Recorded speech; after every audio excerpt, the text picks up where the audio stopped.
लालची बहू और बड़ी मुर्गी। एक बहुत ही सुंदर छोटा सा गांव था।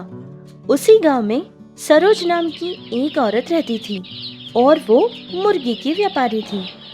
सरोज अपने घर के आंगन में ही सारी मुर्गियों को पाला करती थी। सरोज का एक ही बेटा था जिसका नाम तो राजू था, लेकिन कोई भी उसे उसके नाम से नहीं बुलाया करते थे।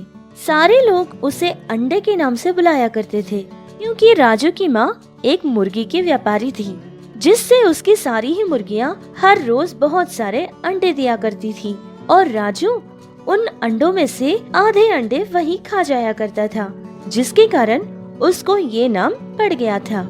लेकिन राजू पढ़ाई में बहुत तेज था। वो बहुत अच्छा पढ़ा करता था। उस साल राजू की पढ़ाई पूरी हो गई थी और वो घर वापस आया था।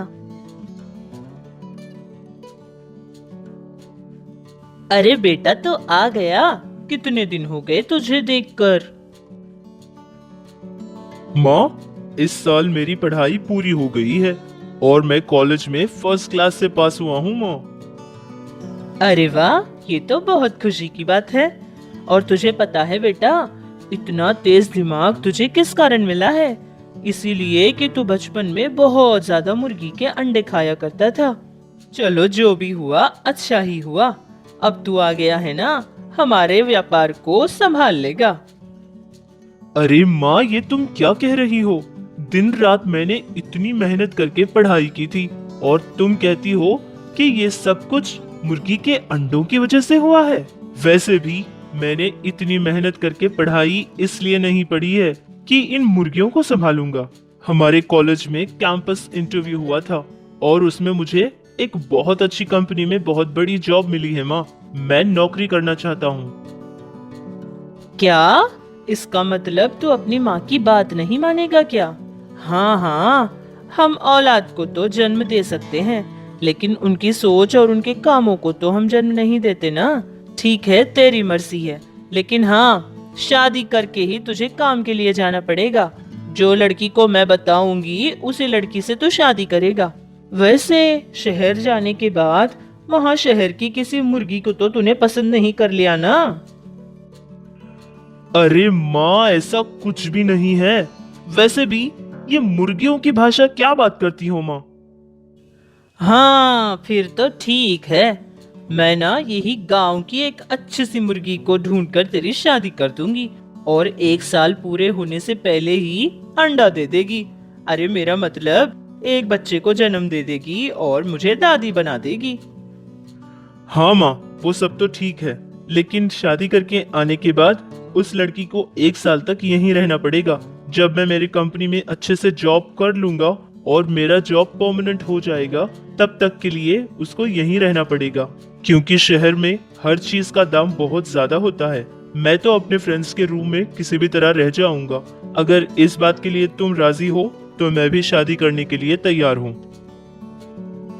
राजू की रखी इस शर्त के बारे में सरोज ने बहुत सोचा था और आखिर सरोज ने हाँ कह दिया था, क्योंकि सरोज को इस बात का डर था कि कहीं उसका बेटा राजू शहर की मुर्गी यानी शहर की लड़की से प्यार न कर बैठे। इसी डर से उसने इस शर्त पर हाँ कही थी। फिर राजू की माँ सरोज ने बिना देर किए एक आदमी से बात करती है और ये कहती है कि उसके बेटे के लिए कोई अच्छा सा रिश्ता लगाए। बहुत कम समय में ही एक बहुत अच्छा रिश्ता उनको मिल गया था। लड़की का घराना बहुत रईस घराना था, क्योंकि उसका पिता लोगों को पैसे उधार देता था और उन पर ब्याज भी लिया करता था। राजू की माँ ने ये सोचा था कि अगर वो ये रिश्ता कर देगी तो उसके बेटे राजू को कभी पैसों के बारे में ज्यादा कष्ट नहीं आएगा, क्योंकि उस लड़की का पिता बहुत ज्यादा धनवान था। सरोज का हाँ कहना ही देर था कि उन दोनों की शादी हो गई थी। जैसा कि राजू ने कहा था, वैसे ही राजू अपने काम के लिए शहर चला जाता है और सरोज अपनी बहू आनंदी को बहुत ही प्यार करती थी और उसका बहुत ज्यादा ख्याल भी रखती थी। लेकिन जैसे जैसे वक्त बीतता गया, वैसे वैसे सरोज को अपनी बहू आनंदी के बारे में बातें कुछ पता चलने लगी। जैसे आनंदी का पिता एक लालची किस्म का आदमी है, पैसे देकर लोगों से ब्याज का बहुत सारा पैसा लेता है, ऐसे ही लालच उसकी बहू आनंदी के अंदर भी थी। सरोज को ये बात पता चल गई थी कि उसकी बहू आनंदी भी बहुत लालची औरत है।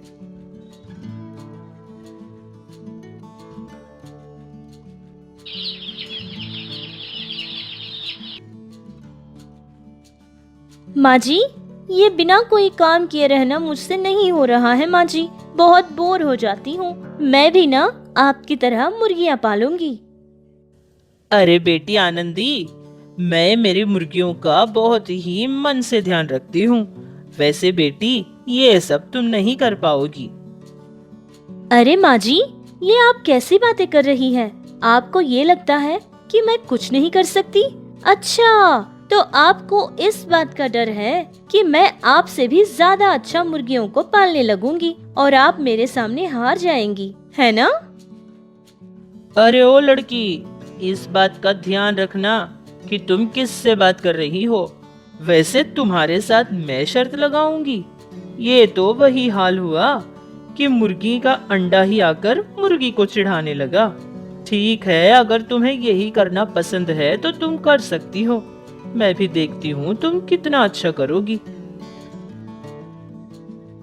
आनंदी ने सोचा था कि किसी भी तरह वो अपनी सास को हरा देगी और वो जीत जाएगी। फिर उन लोगों ने घर के आंगन को 2 हिस्सों में बांट दिया था। एक तरफ सास सरोज की मुर्गियाँ और दूसरी तरफ बहू आनंदी की मुर्गियाँ रहती थी। आनंदी को ज्यादा कुछ मुर्गी के बारे में पता नहीं था, जिससे उसको ये नहीं पता था कि मुर्गियों का ख्याल कैसे रखते हैं और उनको खाने में क्या खिलाते हैं। ये सारी बातें उसको ना पता होने के कारण उसकी सारी ही मुर्गियाँ बहुत ही बीमार और कमजोर लगती थी। एक दिन आनंदी को देखकर उसकी सास सरोज ने हंस दिया था, जिसकी हंसी को देखकर आनंदी को बहुत गुस्सा आ गया था। आनंदी के लिए ये सब कुछ बर्दाश्त करना थोड़ा मुश्किल हो रहा था, इसीलिए उसने अपने माँ को फोन किया और ये सब कुछ बता दिया था। उसकी माँ ने उसके ही घर के एक नौकर से एक डिब्बे में इंजेक्शंस रखकर भेजती है। कहती है कि उन इंजेक्शंस को मुर्गियों को लगा दे। सरोज के सोने के बाद उसकी बहू आनंदी उठकर वो इंजेक्शंस अपनी मुर्गियों को दिया करती थी, जिसके कारण बहुत कम समय में ही आनंदी की मुर्गियाँ बहुत ही चुस्त दुरुस्त और तंदुरुस्त भी लगने लगी। सारी ही मुर्गियाँ बहुत ज्यादा अंडे भी देने लगी थी, जिसे देखकर सरोज तो चौंक सी गई थी। लेकिन मन ही मन सरोज को इस बात की बहुत खुशी थी कि उसकी बहू भी किसी से कम नहीं है, क्योंकि जो चाहती है वो करके दिखाती है। कुछ दिन बाद आनंदी अपनी मुर्गियों को बेचने के लिए बाजार भिजवा देती है। मुर्गी खरीदने वाले सारे लोगों ने इसलिए नहीं खरीदे क्योंकि वो आनंदी की मुर्गियां हैं, बल्कि उन सारे लोगों ने इसलिए खरीदा था क्योंकि वो लड़की सरोज की बहू है और सरोज हमेशा बहुत मन से काम करती है और कभी किसी को धोखा नहीं देती। इस तरह आनंदी की सारी मुर्गियां बिक गई थी। लेकिन कुछ दिन बाद मुर्गी खरीदने वाले सारे लोगों ने उनकी दुकान पर जाकर ये शिकायत करने लगे कि इन मुर्गियों का मांस बिल्कुल स्वादिष्ट नहीं है। उनको खाते समय उनको कुछ दवाइयों की बू आती है, जिससे वो मुर्गी को खा नहीं पाते। लोगों की ये सारी बातें सुनकर उन दुकानदारों ने ये फैसला किया कि सरोज की बहू आनंदी के पास आज के बाद ना ही मुर्गी खरीदेंगे और ना ही मुर्गी के अंडे खरीदेंगे। इससे आनंदी को कुछ समझ नहीं आ रहा था कि अब वो क्या करे।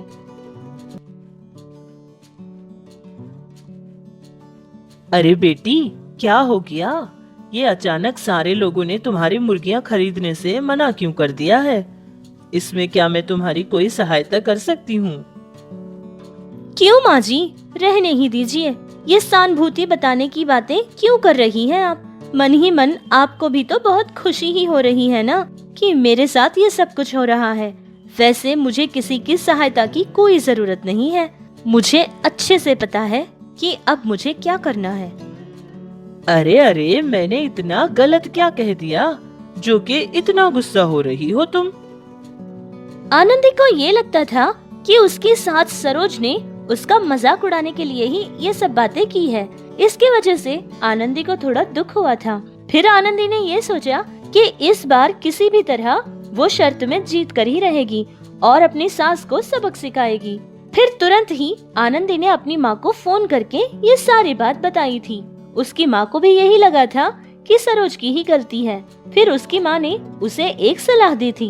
वो सलाह ये थी कि अमेरिका से उनके खानदान के कुछ लोग आए हुए हैं, जिनमें एक आदमी है जो बहुत बड़ा साइंटिस्ट है और रिश्ते में वो आनंदी का भाई लगता था।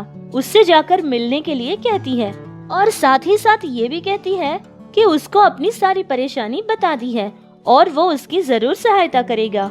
ये सारी बातें सुनकर आनंदी बहुत खुश हो जाती है और उस आदमी से मिलने के लिए चली जाती है।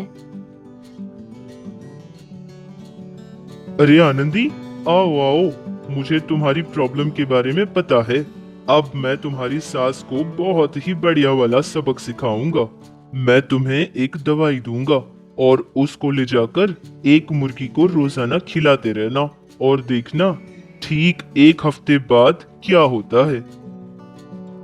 ये कहकर वो साइंटिस्ट आनंदी को एक दवाई देता है, जिसको लेकर आनंदी बहुत खुशी खुशी घर वापस चली जाती है। जैसा कि उस आदमी ने कहा था, आनंदी ने बिल्कुल वैसा ही किया था। हर दिन एक मुर्गी को उसके खाने में मिलाकर वो दवाई दे दिया करती थी, जिससे दिन ब दिन वो मुर्गी बड़ी होती गई।